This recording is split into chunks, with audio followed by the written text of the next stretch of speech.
Welcome to the Horror Room. I'm Travis Bruce, and today I have two special guests. I have Jimmy Presley, the author of A Bloody Halloween, a horror novel that's out right now on Amazon, as well as I also have Bobby High from over at Slasher 15 Productions, which I love those guys. If you guys missed the interview with me and Michael Glenn for Slasher Nerds, definitely check that out. He's one of the producers for them. He's going to actually be working with Bobby for screenplay on this. How's it going, guys? Great. How are you doing? Good, good, good, good, Yeah, doing good. good. All right, so Jimmy, I understand that this is your third novel. So tell us a little bit about A Bloody Halloween. Yeah, I'll try to do it quick. I'm long-winded, but yeah, it's just a story. I wanted to tell a story about what Halloween was like in the early '90s, and it is it started literally by a campfire out back of our house with me and my kids talking, and I basically made up the short version of this, and it's about a young man and his really his girlfriend and his younger brother, and kind of their life in this small town. And they just have like a normal early '90s life, until uh, it turns out that there's a ghost house kind of situation, a spook house, the house that everybody's afraid of, and they decide to visit it, take some things that aren't really theirs, things that were left at the house. And little do they know that someone that had been put in an asylum, which is explained in the book, is watching them, and he ends up stalking them for the next few days leading up to Halloween night. So it goes from almost suspense to almost even a paranormal feel to like just a slasher fest for the whole last third act of the book. And it's nothing big. It was just a real fun story to write, and a lot of And people, not tons of people, but a lot of people have taken a liking to it. Go ahead. Sorry about that. no, no, no. I'm sorry to interrupt you. I was going to ask, how long did it take you to come up with the idea, the concept, and actually get it out for distribution or publication, I should say? It was Yeah, it was one of those weird things where once I told that story by the fire, I've got this crazy imagination. So once I started writing, and I knew it had to be a little more in depth, I always write like I'm making a movie to a degree. Obviously there's a difference between what you're reading, what you're going to see, but it just it flowed. I mean, I think I probably finished the manuscript in maybe 2 or 3 weeks, and that was working 3 or 4 hours a day on it. It didn't. I can't remember the exact time, but it was real quick. Okay. Now, was it? Sorry, I thought you were trying to say something. Go ahead. Oh no. So from the time you finished, um, did you submit your book directly to Amazon, or how did it work from there? Yeah, I was so proud of the story, and I had been talking to some of my friends in the horror community. I thought about like submitting to publishing houses out there, but I knew I had self-published on Amazon before. I knew it'd be a lot quicker, and I wanted to get it out there. So it was just all I had to do is, I had the account, I had the previous book, so all I had to do is upload it, put it on, and if they approve it, they look for mistakes. I mean, it was just a matter of days, to get it up and out there and available for people to get. And you can get the Kindle, the ebook too. So, but they're Yeah, really good and really quick. yeah, I definitely. I'm a Kindle guy, especially when I'm flying. That's the best way to read for me. Yeah. But you can definitely pick up the novel on Amazon, guys. So if you have Kindle, if you do have a Kindle and don't have the what is it called, the Unlimited Pass, you can actually get the book for free when you sign up for the Kindle Unlimited. I forgot what the package is That's called, right. but yes. So, all right, now Yeah. Bobby, I understand that you're a producer. You're actually helping Mike out with Slasher Nurse. which is coming out soon. Now, Yes. Yeah. I understand that you and Jimmy are actually putting together a screenplay, I mean, a script, and to get this, a screenplay turned into a full length movie. So, how did that come about? That's really how we met. A mutual friend of ours, Troy Oakey, he had mentioned it on a post, and I had been wanting to write a script, any script, whether it was mine or someone else's, for quite some time. And I had already been seeing posts about a bloody Halloween out there. I still didn't know Jimmy at this time at all. And I reached out to Troy. I said, "Would this?" I even asked him, "Would this happen to be that bloody Halloween book that people talk about sometimes online?" And he said, "Well, yeah, it is." And I was like, "Yeah, I'd love to. If he's willing to have me, I'd love to write a script for it." I had not even read the story at that point. It's just I had kept hearing about it. I was like, I got to see what's going on here. So he got me connected with Jimmy online. We talked a little bit. I ordered the book, and I'd say within about 3 weeks from around that time, we had a full script. Nice, nice. So, Yeah. so what's the next step for you guys in actually getting this into a motion picture? Hey, just get it out there. The book's there, the script is there. Uh, the audience, I'd love to get a broader audience on the book right now, just to kind of get some momentum. Because what I have noticed, I was one of the same people. I had not read the story yet. I didn't even know what I was getting into, and I had the book done in 2 days. Once you kind of just get into the story, it's just a fun ride. That's the way I've always described it ever since reading it. And it just you're going to want to put it down knowing you've got something to do, but it's just you almost feel like you can't find the right spot to just walk away from the story. And so it was just a fun story to me, and I want more people to see that story. Whether it's in the book or if we can get momentum to get the screenwriting going somewhere. But we definitely have a script out there, and just kind of get the word and the name out there and see what we can do. And yeah, and I agree. I actually, Jimmy told me about his book, and I immediately downloaded my Kindle. Took me about 2 to 3 days to read. It's one of the books that definitely keeps your attention. You definitely don't want to put it down. It's Hmm. definitely a great read. Um, and and Jimmy, I understand that Sandy Johnson, Judith Myers from the original Halloween, gave her seal of approval. Yeah, there are times in life where I sometimes can't believe something that happened. Yeah, it's just there's a lot lately with helping with all these movies. Because I'm also helping Bobby on Slasher 15 for Slasher Nurse, and I'm Mike's assistant producer. And I'll tell you, there are just moments and people you meet. And Sandy, I've always been a fan of hers because I heard she's just such a sweet and genuine person. Of course, I love Halloween, and I remember connecting with her, and I'm like, I've got this book out, and we were already kind of talking just as online friends, and she's like, okay, no problem. I've got Kindle, I'll get it. And she read it, and the first thing she did was she pointed out a few mistakes. She's like, if you fix these, it's just going to flow so much better. And I was like, oh my God, I was so embarrassed. But I fixed them. And there are still mistakes, I'm sure, but she read it and she got back to me, and I was just floored. And then I ordered a cameo because I'm a fan. And I said, well, can you mention that you read my book? And as you saw, I think you saw the video. She turned the cameo into what, a 6, 7 minute advertisement for the book, and I was just floored again. Yeah, yeah. She's just such a sweet lady. I love her to death. That's amazing. I actually met her a couple years ago at the Chiller convention. Nice Yeah, lady, nice lady. Hmm. All right, yeah. so She she'd be great for the movie, Jimmy. she'd be excellent for the movie, Jim.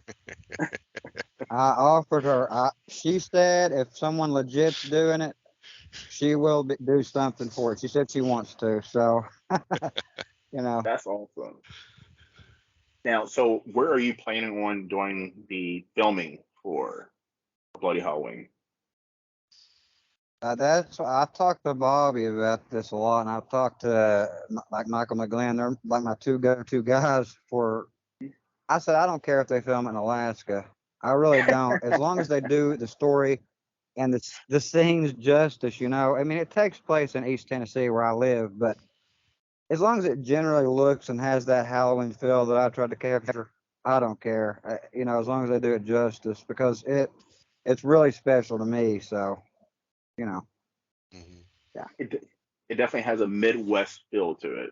It definitely has a Midwest feel to it. Yeah, yeah, And Bobby, yeah. I just think As a matter of fact, I just go ahead, go ahead. There's a delay. go I'm ahead, sorry. go You go fine. ahead. No, you're fine. You're fine. Go ahead.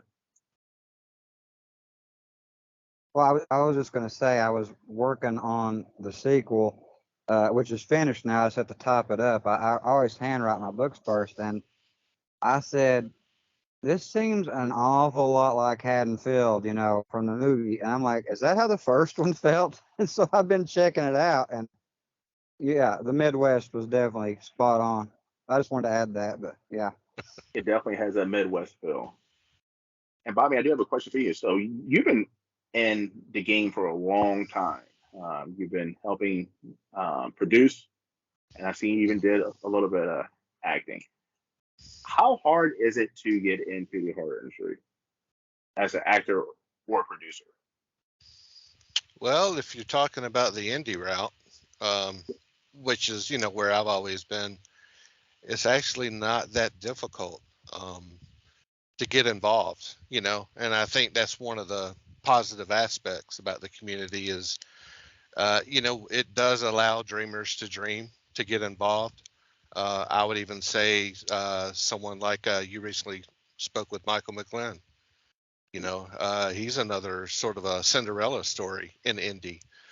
But really, you just need to get yourself out there, see who's out there working projects, and get committed. It takes a little work to get kind of broken in, but once you are involved, it's all about your work ethic and your reputation, and really the sky's the limit at that point. Everybody is just so grateful, and they want you to be involved. They need you to be involved. That's exactly why we're independent, right? We're not Hmm. working on those big budgets, so we need people with multiple hats, and anyone who's willing to do that, they have a home in indie, especially in the horror. I 100% agree. I 100% agree. So speaking about distribution, and jumping into that, I've talked to many indie directors way how they do distribution. What is it? Do you guys have a plan on how the crowd surfing is that going to be an option for the screenplay to raise funds? Uh, Uh, yeah, Bobby, I didn't know we've if you want talked to take about it. it Go first ahead, or not. Bobby. We've You go actually, ahead. Yeah, you yeah, go ahead. we've discussed several options. Nothing's off the table. Of course, sometimes when Jimmy and I get into those conversations, we start feeling like, we're a little ahead of the game here. Let's pull it back and get there, kind of thing. But when we do still kind of go through it, we can see where maybe we could, depending on certain options and doors that open and close, we could go either way really, with it really. But I do think, regardless of how we went with it, that whatever path we took, our nature is to get people involved. So I think that there would be a crowdfunding element to it, no matter what. Whether Right. it needs to be all crowdfunding or some crowdfunding, we definitely want people to be involved. That's just who we are. We don't feel good. That's we're always jumping into projects, most often together. But I think we would have to have a level of involvement with crowdsourcing and stuff. Okay. Jimmy, what do you agree with that, or you got a different take? Yeah. No, yeah, I couldn't have said it better myself. I think I feel exactly how Bobby does. So yeah. Yeah. So who's a dream actor, actress that the both of you would love to work in? Iconic, I'm not even talking about listen, someone iconic in the horror genre that you both would love to work with.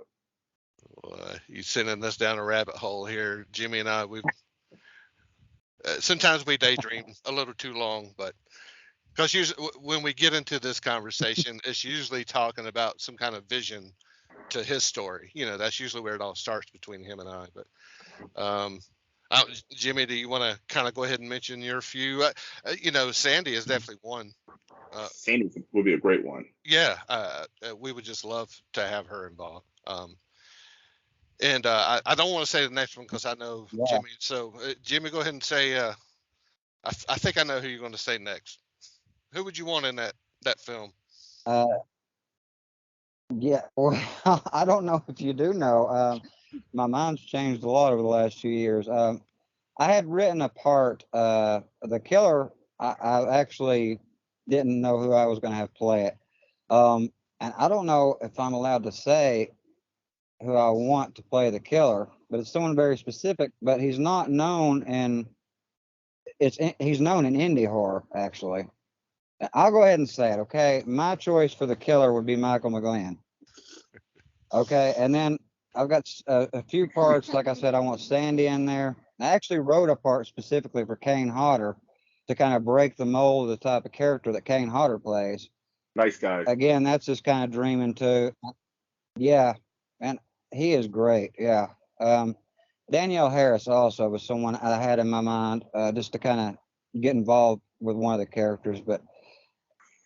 You can ask Bobby. 2 years ago, I might have said a bunch of different people. Other than Kane has been a solid, and Michael McGlynn has been a pretty solid for a couple of years now. But I've kind of kept that to myself.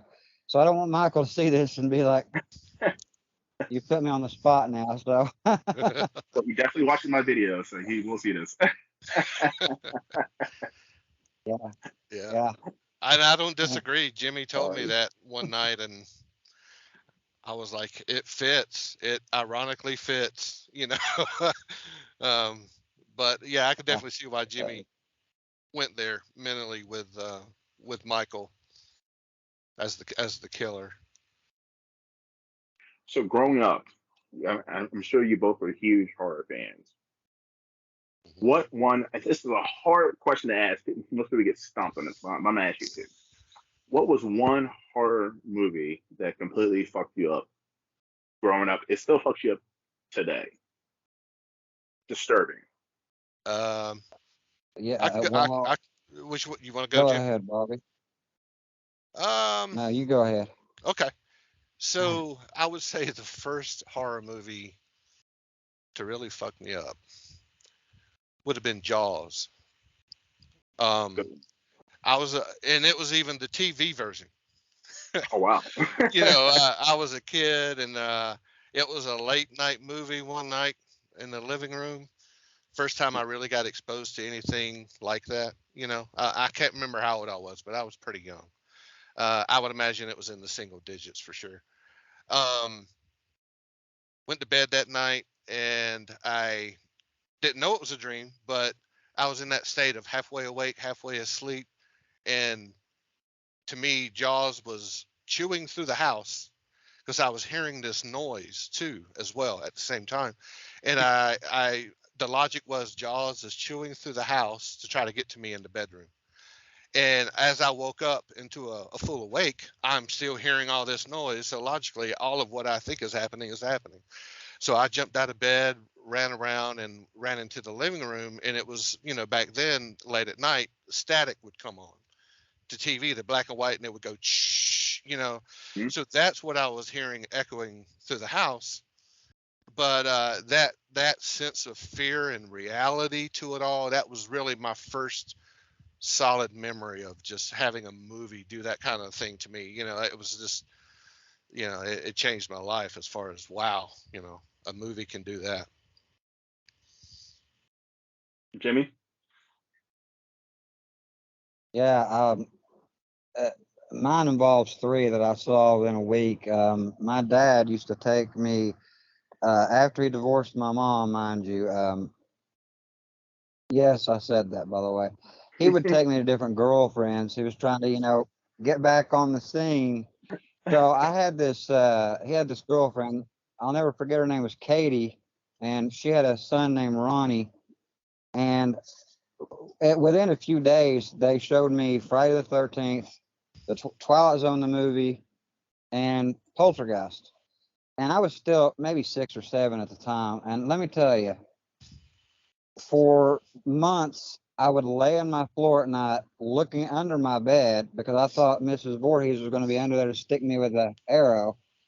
I made sure the window was covered with a blanket because I thought the monster on the airplane wing from Twilight Zone was going to come in to get me. And my sister had this clown that she sat right in her doorway across the hall that I could see from my bedroom. So I was getting hit by all sides just from those 3 movies. And I'm fucking true night terrors for months. So, you know. For me, everyone who watches my channel probably knows Candyman growing up as a kid fucked me up. Like, Really? Candyman terrified me. I mean, I was scared to go to the bathroom for days after watching that movie.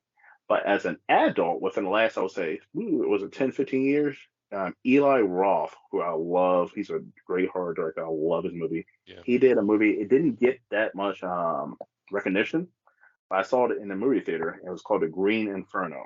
Yes. And that movie was absolutely fucking disturbing. Like, I cannot watch that movie again.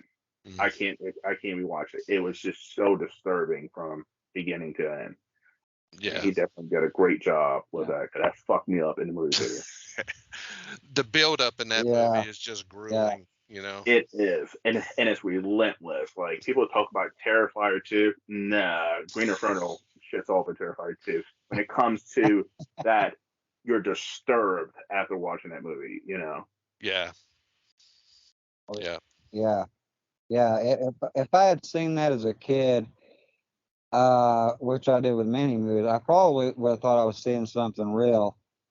That movie was done so well. It's almost like the Blair Witch Project and how they promoted it by saying they really found the kids' footage. So I thought that was real, and I was 19. If the Green Inferno had come out back then, I probably would have flipped out. How are they showing this? Yeah, it's deep. I love Eli Roth and too. Wow. The Blair Witch got me too. I was working remote. I was in training for the client. Knew nothing about Blair Witch even coming up, to movies, and we were just wanting to see a movie. We saw it was this documentary. It was like, yeah, so we watched it not knowing anything, and that did disturb me too, And then, like, literally the next night, I think Heather came out on the Johnny Carson show or Jay Leno, whatever. And I was like, that's her. And that's when I realized the whole thing was, a performance, which was beautiful, but still, Blair Witch got me. I would say, but Blair Witch got me too. Yeah. I was in high school when the Blair Witch came out, and I actually bought it. I went to Walmart or somewhere and bought it VHS. So my dad died like a couple of days before Blair Witch came out, and so my mom worked nights and my dad worked days. So like my dad was always in the night. So this was the first time really me being home by myself at night, pretty much. And I remember watching Blair Witch Project, and I could not sleep the whole entire night. It terrified me. And like most people say that the Blair Witch Project was dumb and wasn't scary.